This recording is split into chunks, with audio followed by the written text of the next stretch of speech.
implement measures ensuring that citizens can practice their faith safely, freely, and peacefully as they gather in churches and mosques across the country. For the country's Christian community, Lent marks the beginning of a 40-day period of prayer, fasting, sacrifice, and repentance leading up to Easter. For the Muslim Ummah, Ramadan is a month of fasting, prayer, and charity intended to deepen devotion and strengthen faith. In other news, preparations for next year's Carnival are already in the air. Work on Carnival 2027 will officially begin as of midnight tonight, according to Michelle Benjamin, Minister of Culture and Community Development. She made the announcement while speaking live on TTT during Carnival festivities at the grandstand of the Queen's Park Savannah. As the echoes of Carnival still linger in the air, Michelle Benjamin says there's no time to waste. Planning for Carnival 2027 begins tonight at midnight. Start immediately as of Ash Wednesday morning. My team, those here at NCC, at the grandstand, in NCC, everyone is on alert.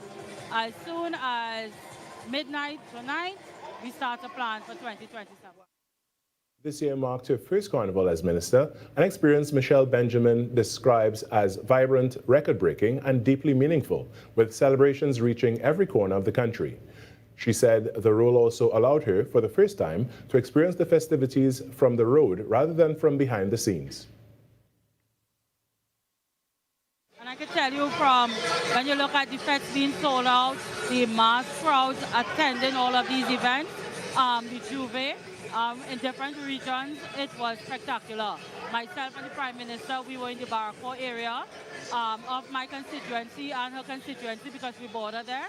And I could tell you, Murga had an amazing Juve. That's another part of my constituency. When you look at what happened in San Fernando, Princeton, Rio Claro, Sandy Grande, and all over Trinidad and Tobago, our citizens, they are out there expressive, and our carnival is alive.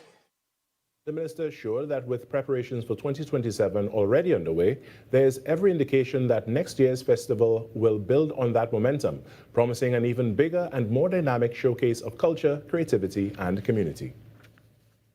In some sport now, Defence Force FC are back on the continental stage as they welcome MLS giants Philadelphia Union to the Hazley Crawford Stadium for the first leg of their CONCACAF Champions Cup Round 1 clash on Wednesday. It's an historic first meeting between these two clubs, and the first time Defence Force has faced opposition from the United States in the CONCACAF Champions Cup. Philadelphia qualified as 2025 MLS Supporters' Shield winners. Defence Force FC earned their spot as third-place finishers in the 2025 Caribbean Cup. Defence Force FC are two-time Champions Cup winners, lifting the trophy in 1978 and 1985. The only club from Trinidad and Tobago to achieve this feat. However, they've been eliminated in both previous two-legged series against North American clubs, losing to CF America in the 1987 Grand Final and to CF Pachuca in the 2002 Round of 16. For Philadelphia, this is their first time facing Caribbean opposition and their second appearance in the first round. Nasir Mohammed, TTT Sport. And that's what's making the news this morning. But joining us right now is the host of Trinidad and Tobago Today, Vermala Bakaran. Good morning, my friend Vermala. Good morning, Kari. How are you today? I am good, refreshed, and That was TTT News on Talk City 91.1 FM.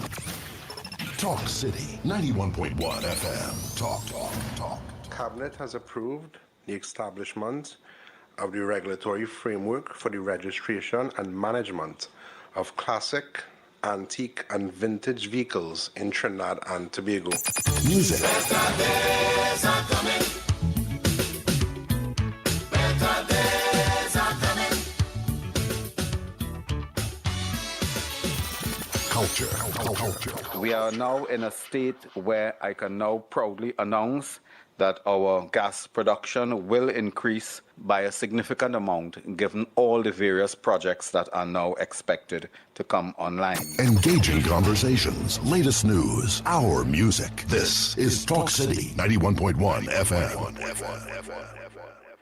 Wake up to the issues that matter most on the Ground Report. Join Andy Williams and Lennox Smith every morning from 6 to 9 a.m. for real talk, real analysis, and real perspectives on the stories shaping our nation. News, current affairs, and voices from the ground, unfiltered and unapologetic. That's the Ground Report. Weekday mornings on Talk City 91.1, where the conversation begins. This is Destra. Right now you're listening to Talk City 91.1. Keep it locked.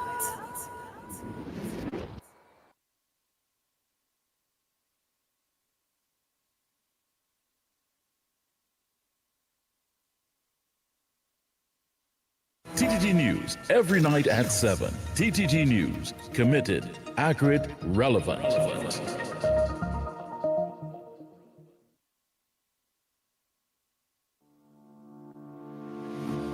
If you are a migrant currently living in Trinidad and Tobago without legal immigration status, this message is for you. The government of Trinidad and Tobago has introduced a special registration process for migrants who have overstayed or entered the country illegally. The online registration process will begin from Monday 26th of January and end on Wednesday 25th of February 2026. All applicants are first required to register through the official portal at migrantregistration.gov.tt. That's migrantregistration.gov.tt. After completing the online registration, there will be a mandatory in-person processing and verification which begins at the end of February 2026. The start date for that phase will be announced through official government channels. The in-person registration will take place at the Hazley Crawford Stadium, Port of Spain, the Atto Bolden Stadium in Balmain, Couva,